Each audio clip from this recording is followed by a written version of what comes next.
Quand on a fait le power ranking numéro 1, j'avais pas dit que j'avais pas mis Lewandowski. Tout le monde m'a attaqué ici et m'a fatigué. Mais vous voulez mettre Lewandowski pour aller où? Il était là en Copa del Rey à claquer des buts, on était vivants, franchement. Lewandowski est un grand buteur, mais Lewandowski est à la fin de son cursus. Aujourd'hui, sincèrement, en première mi-temps, c'est 3-1 Barça. En première mi-temps, normalement, si Lewandowski est sérieux, c'est 5-1 Barça. Il a raté 2 occasions, il ne doit pas rater. 9e minute de jeu, il est en 1 contre 1 déjà, il se retourne, il rate. Je ne sais même plus l'autre qu'il a raté, c'était laquelle. Le Robert ne se gère pas. Robert doit beaucoup mieux faire. Mais derrière Robert, il y a des boys, franchement, qui eux se gèrent. Frankie et Pedri, le retour de Frenkie de Jong au top de sa forme. C'est un grand joueur de football, Frenkie de Jong. Peut-être qu'il y en a, ils ne connaissent pas trop. Ils n'ont pas eu l'occasion de voir le prime Frenkie sous Erik ten Hag. Hein? Erik ten Hag, dans le temps où c'était un grand coach avec une génération incroyable en 2019. On était là et je me rappelle, je débriefais les matchs en ce temps-là. Frenkie était juste trop fort. Frenkie était incroyable. On parlait de Frenkie à Manchester United et tout. Finalement, il est parti au Barça. C'est vrai que ça a été un peu difficile. Il y a eu des blessures, mais franchement, c'est un excellent joueur de football. Et aujourd'hui, j'ai vu un Barça qui joue face au Benfica, ils n'ont pas peur. La ligne défensive, elle est haute. Ils n'ont même pas de 6. Ils n'ont pas besoin de 6, en fait, parce que tout le monde joue. Tout le monde joue. Tu n'as pas besoin de sentinelle devant la défense quand tu as la possession de balle comme ça. Pas besoin de sentinelle devant la défense quand tu perds aussi peu de ballons, comme ils l'ont fait aujourd'hui. Donc, Frenkie de Jong, incroyable. Moi, j'ai adoré son match. Pedri à côté, comme d'habitude, sensationnel. En ce moment, c'est peut-être le meilleur joueur au monde, voire le meilleur milieu de terrain au monde. Appelez ça comme vous voulez. Mais en fait, au Barça, on parle jusqu'à demain, mais ils n'ont que des top players, en fait. Eux, ils ont que des boys, ils sont là, ils nous fatiguent. Pedri aussi, qu'est-ce qui nous empêche de ne pas le mettre dans la course au Ballon d'Or? En fait, je dis encore, si le football, ce n'est pas les statistiques, c'est les émotions. Qu'est-ce qui m'empêche aujourd'hui de mettre Pedri dans le top 3 aujourd'hui des boys qui doivent concourir pour le Ballon d'Or? Mais il est incroyable.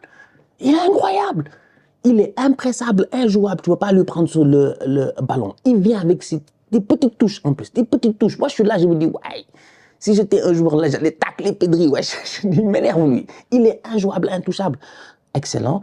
Araujo fait un bon match globalement. Bon, sur les côtés, j'ai envie de saluer Baldé qui devient de plus en plus fort. Hein, ça, on en a parlé, Baldé, Alejandro Baldé, des courses venu de nulle part. Vraiment, il prend le ballon, lui, il déboule sur le terrain. Le latéral de l'atelier, tu peux compter sur lui, franchement, Baldé. Passant décisif aujourd'hui pour Rafinha. On va finir avec Rafinha qui a, voilà, meilleur buteur de la Ligue des Champions. C'est Rafinha. Je sais pas en fait. Tu sais moi, Rafinha, il était à Leeds, on était là. Il devait venir à Arsenal. Il devait venir à Arsenal. On lui a dit de choisir. Il devait venir à Arsenal, franchement. Ce bandit-là, il devait même aller à Chelsea, je pense. Rafinha, il avait le choix. Il me semble qu'il avait le choix cette année-là. C'était Arsenal, Chelsea, il avait le choix soit d'être un rouge ou un bleu. Il a dit que lui, il veut être les deux. Il veut être Blaugrana. Il veut être rouge et bleu. Et c'est ce qui s'est passé. Il est au Barça, première saison compliquée, on l'a insulté ici, pourtant il avait mis ses statistiques, hein, mais on l'a attaqué, on l'a insulté, les gars l'ont envoyé en Arabie Saoudite, ils ont dit ils en veulent plus et tout, mais regarde aujourd'hui les performances qu'il sort. Franchement, un buteur mais incroyable. La frappe ras de terre, signature de Rafinha, très belle frappe du pied gauche, magnifique, franchement magnifique. Il n'y a pas beaucoup d'espace là-bas, il se gère pour pas être hors jeu, il amène le ballon avec son pied droit une fois pour éviter le défenseur qui arrive. Petit filet. Non, ils ont été très forts aujourd'hui.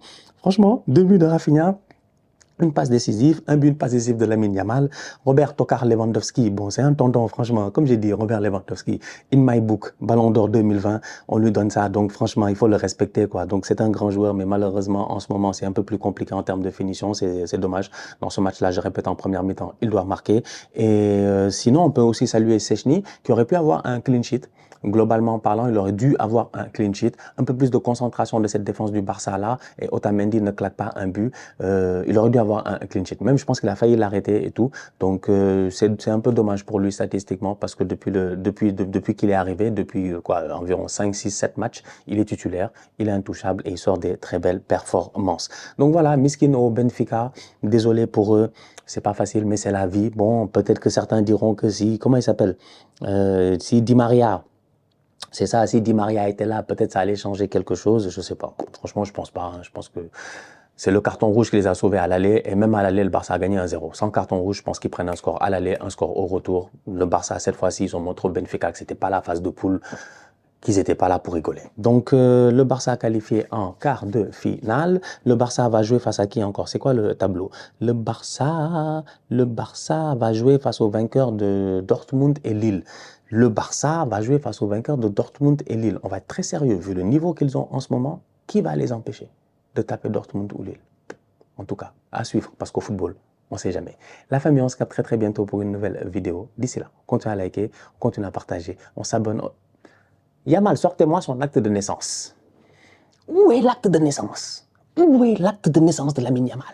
Non, franchement, j'étais là en train de réfléchir tout à l'heure. J'ai dit 2007, l'année où Yamal est né.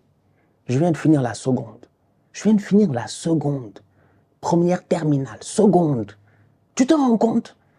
C'est que quand on était en train de galérer en SVT, en machin, des trucs comme ça, je sais pas, on nous fatiguait avec des mathématiques et des, je ne sais pas, des différentiels et je ne sais pas quoi là. Yamal, il venait de naître. Un prodige était né cet été-là. Quel jugador. Non, franchement, le petit est fort. Non, le petit, en tout cas, bref, bon, voilà. Donc, boy, où est ton acte de naissance? Parce que moi, je veux vérifier, en fait. Boy, tu ne peux pas, 17 ans, tu joues comme si tu avais 27. Il va être comment à 27? Quand Yamal aura l'âge de Rafinha, il sera comment? On continue à liker, on continue à partager, on s'abonne. On est ensemble, on reste en santé, c'est toujours le plus important. Tous outsiders.